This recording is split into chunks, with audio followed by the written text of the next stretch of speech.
Welcome to our channel. Today we how to enable Yoast SEO schema settings for local businesses, detailed guide step by step clearly. To enable Yoast SEO schema settings for local businesses, first, ensure you have the Yoast SEO plugin installed and activated on your WordPress website. Navigate to your WordPress dashboard. From the dashboard, find the SEO option on the left sidebar and click on it. In the Yoast SEO menu, select Search Appearance. Once on the Search Appearance page, click on the General tab if it's not already selected. Scroll down to the section marked Schema Settings. Here, you can make adjustments to the schema type. For local businesses, find the option to choose your organization type. Select Organization if your business has multiple locations, or Local Business for a single location. Next, click on the Local Business tab to access specific settings. Fill in your business name, address, phone number, and other relevant details in the provided fields.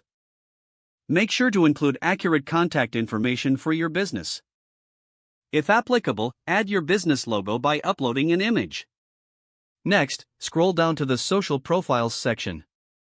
Add links to your social media accounts to enhance your online presence. Once you have entered all necessary information, click the Save Changes button at the bottom of the page. After saving changes, it's advisable to validate your schema markup.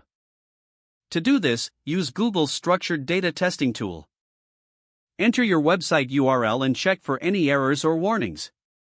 If your local business schema is implemented correctly, it should generate the expected results without issues.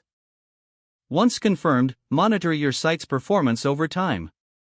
Implementing these schema settings will help search engines understand your business better and improve your visibility online.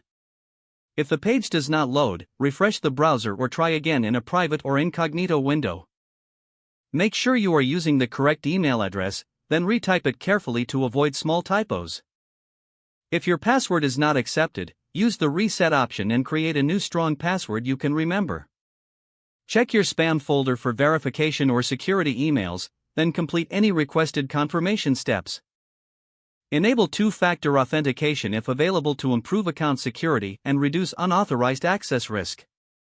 After signing in, review your profile details so your contact information and settings are accurate and current. If you see an error message, note it down and try again after restarting your device and internet connection.